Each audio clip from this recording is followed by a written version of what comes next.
Aye, shepherd's pie, greetings from the Philippines. Well, I found a somewhere without music, which I thought was going to be pretty impossible. So I'm in Mr. Donuts in Sipilan, would you believe? Now, I don't know if it's going to work in here either, because the trouble is, as soon as someone comes in, it's so noisy. But we'll give it a go anyway. So, I'm going to talk about expats again. I'm going to talk about the rogues you meet when, particularly in Pattaya, for some reason. Well, I mean, that is a place full of rogues, but most of my experiences with dodgy expats, it looks like I'm wearing lipstick, doesn't it? It's because I've just had a donut in here. Anyway, so yeah, what's the moral of today's video? Don't trust expats. Now, you'll meet some great ones. The ones in the couples who, like, you know, are with people are generally the ones you'll be alright with. What you want to avoid are the single ones like me. I tell you, mate, because you will meet some dodgy fuckers. Particularly, yeah, I guess in the bigger places, in the bigger cities and the things like that. Because I think you get a lot of single guys who become expats and they fall on hard times. Or maybe they just go there to con people. I mean, I don't know. But I think there's a tendency when you know, the cash starts running low to keep your lifestyle going. You might do some less. So should we say you become maybe a bit more morally bankrupt. You're willing to do a bit. I don't know what I'm trying to say. Again, I keep losing my words here. The trouble is with these videos, I'm so waiting for someone to come in and make a noise so I have to stop filming. Anyway. I'm going to give you a story, like I did with the Expat Chronicles the last couple of days with Steve's story and Kevin's story. I'm going to give you Dave's story. Now, Dave was a rogue, and I like Dave. I don't know why, because he was pretty despicable really when you break down what he did. But I met Dave in my first 6 months in Pattaya. He was a big bloke, again from the northeast. I don't know where. Could have been Middlesbrough, could have been Newcastle, but he was the north. If you had to press me, I think it was probably a Geordie, but you know, it's all the same to me, to be honest with you. Not meaning to offend any of my northern brothers up there. I know it's a big thing to you lot, but you know, I just hear a northern, you know, like a northeast accent. It's a northeast accent to me. But anyway, I met him in the Easy Bar, which was Kev's bar, and I liked him straight from the thing. He was my kind of guy. He was and he seemed to like me, you know, we hit it off. He called me a proper geezer, and I called him, I can't remember what else to call him anyway, but we got on. And he was friends with a guy called Barry. I might tell you some more stories about Barry, because he would be a template of what not to do with an expat, because that bloke, any mistake you could make, he made it. But I was in the bar one day, and I started talking to Dave, and it was a nice bloke. We had a few beers, and I saw him again about a week later, and he was palling around with Barry, which I thought was a bit strange, because Barry was a very little guy, not particularly charismatic. If I'm being honest, he was a bit slow. He wasn't the sharpest tool in the box. And I might, if I can find a picture, I'll post it. He was not a good-looking guy. He had a few issues. And to see him and Dave together, because Dave was like, I don't know, 6'3", 6'4", big bloke. And they were very, very different. But I noticed over the coming weeks, they spent a lot of time together. And there was another guy called John, and John had he was a very wealthy guy. I'm going to tell you a story about John. I didn't like him, did not like that man at all. He, to me, is everything that's wrong with you know, expats, but he was very wealthy, he had a business in China. I won't go into it, but the guy was worth a few million, as I understand it. And he was in the circle as well. I'd always see the three of them palling around. If ever I saw Dave by myself, we'd have a chat, but I never went out with those three, mainly because I didn't like John, and mainly because they were doing, like, you know, all the stuff I wasn't interested in. You'd meet them and you'd talk, and they've just done a crawl of the local, what do you call those, go-go bars and that. Not me. I've been in one once. It was John insisted on taking me, and that's when I decided I didn't like it. It wasn't my place at all. So anyway, one day I'm in the bar and Dave's by himself, and I'd noticed a couple of times he's always looking on his computer, you know, just having a look at, you know, I don't know what he's doing. And I said to him, what are you doing on the old computer then? What are you up to? And he said, I'm trading in gold and silver. And I was like, right. He said, I started getting into the precious metals, like. And I said, how are you doing on that? So I'm doing all right. I'm doing all right. You can make a lot of money doing that. He said, I'll always have money, because he had some roofing business or something back in the UK. And his point was, whenever he went back, he'd have a van and he could, you know, he could always get work and that. But he used to go back quite a bit. He had people that worked for him now, so he had a few quid coming in and that. And he'd always been comfortable. So he'd been there for a few years, I think, but he reckoned he was making more money on the gold and silver in a day, on good days, than he was making in a week. And I thought, well, how long did it take you to get into that? And he was like, oh, it didn't take long, a few months, but I think. Anyway, when someone tells you something like that, you know, you take it on board, don't you? So about a week later, I see him down the bar, and he's looking on his laptop again with the gold and the silver, and he's got Barry and John with him. And I was watching over, and I said, how you doing on it? He said, oh, I'm doing well, mate. I'm doing well. I'm doing well. And we all are. And I said, you all are? He said, oh yeah, well, Barry's getting a bit involved now, and John's having a dabble. We've had a good couple of weeks. So I'm thinking, well, wait a minute. If John's getting involved, because he's not stupid, he's a good businessman. I think maybe I should get in on this. Maybe I should. And he started thinking about it on my mind. You know, I'm not interested in Bitcoin and all that kind of stuff. Rightly or wrongly, a lot of people, you know, they push that kind of thing. But it's gold and silver, the way he was mentioning the old precious metals. I've seen a few, like, you know, wealthy investors saying that was the way to go. So I started thinking about it, but I didn't know what I was doing. So anyway, about a week or so after that, again, I saw Dave in the bar. Not in that bar, in another bar, and he was sat there with his laptop, like, doing his stuff. And I came over to him and said, look, you know, Dave, I'm thinking of getting involved in this gold and metal. I know Barry have put a few quid, like, you know, how does that work then? And he looked at me and said, no, don't. Stay out of it. Stay out of it. Do not get involved in it. Forget it. Forget I've even talked to you about it. And I'm thinking, all right. And I thought I must have offended him or something like that, you know. I'm thinking, well, why is he telling me to stay out of it? But he wants Barry and John involved.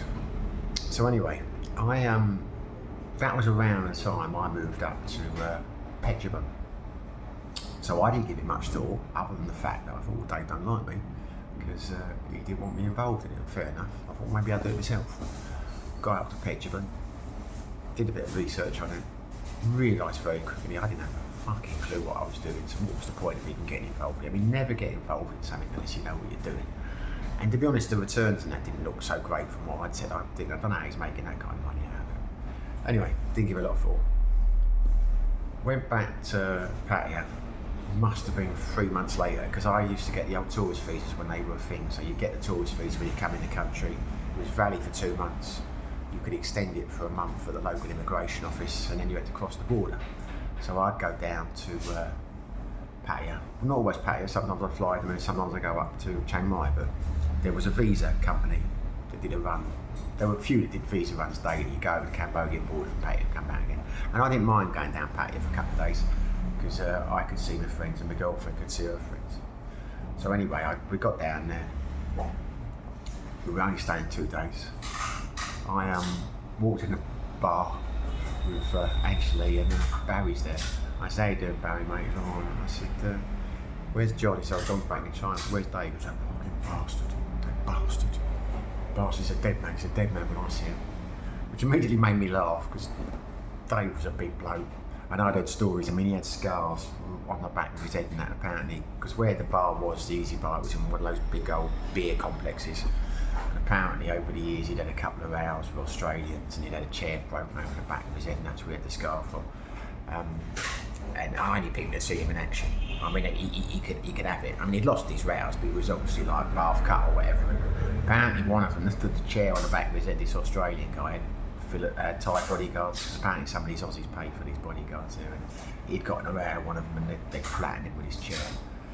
So the idea that Barry was who was about 4'2" and had a number of problems. I mean, he worked for the police force, Barry, but he was, I don't know how you say it, what's the term for it? He had disabilities, so he was like an admin, but he was a part of the percentage of people. I mean, I'm not going to go, but he had issues, you know, curved spine and all sorts of things. I said, well, what's happening? And he said he's taken me and John for like 10 grand on the old gold and silver. And I said, what, you lost it? How's that his fault? I mean, that's the investment. No, he hadn't even invested it. He wasn't doing gold and silver at all. He just played Debbie to get him involved in the money, you know, and give him the cash. And as soon as he got the cash, he'd done a little bit and said he'd invested it. As soon as he got the cash, he just pissed off. So they were like, you know, furious about it. Barry's like, I'm going to get him sorted out.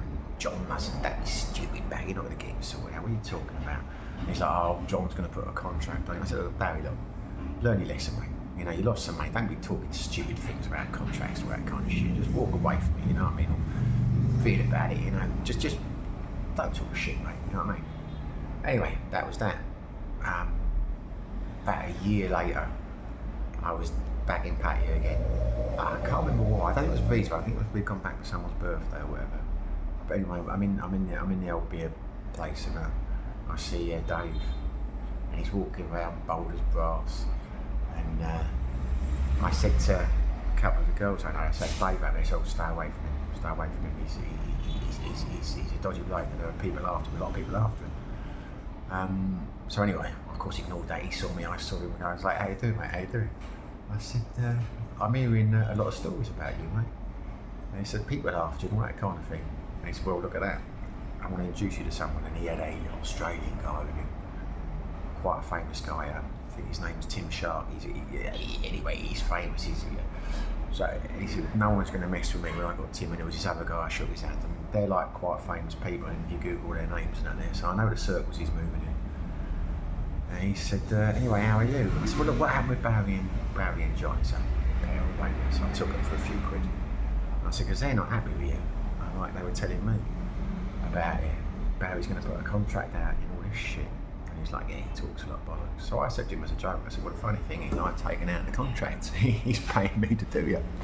As a joke, but I'm not joking. You should see the colour drain out of Dave's face. I don't know why. I'm joking, mate. I'm joking because he stepped back. Anyway, we had a few beers. And I said to him, then I said, like, you know, why? I wanted to get in that gold and silver. Were you? Well, why didn't you take a few quid off me then? And he said, I like you, mate. I never liked him. He said, I don't like him. I mean, I've been doing this for like, you know, this is what I do. He said, but I don't rip people off I like. So part of me thought, well, that's nice of you to say that. And another part of me thought, well, maybe this is a build up to, you know, to another rip off. Maybe he's going to try and sell me another line. So maybe he's playing the long game. But anyway, yeah, I could have fallen for that. He was a great bloke. He just went around all the bars, meeting people, getting to know them, befriending them, checking them out, finding their histories. He'd go here, he'd go there, and you know, then he'd rip them off. The thing about him though is he come unstuck. He was a rogue. About 6 months after I saw him, he was dead. And what had happened to him? But this is typical Dave. If you know a little idea of him, he'd been out. He'd been stabbed. I think it's either 2 or 3 times by some Thai guy, which I assume was you know, someone had put a because he ripped a lot of people off, not just Dave and not just Barry and John. He'd ripped a lot of people off.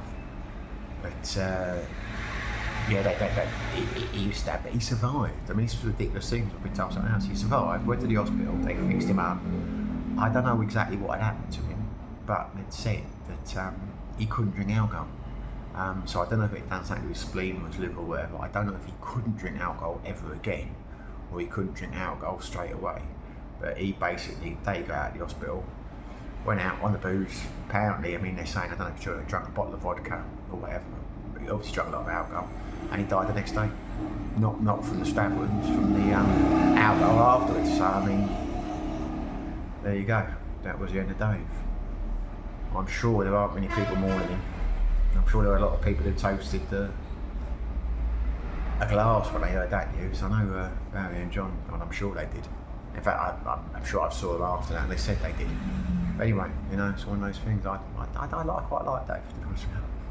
I wouldn't have liked him if he'd done me, but you know. But there you go. So anyway, so the moral of the story is: be very careful who you trust on the expat front.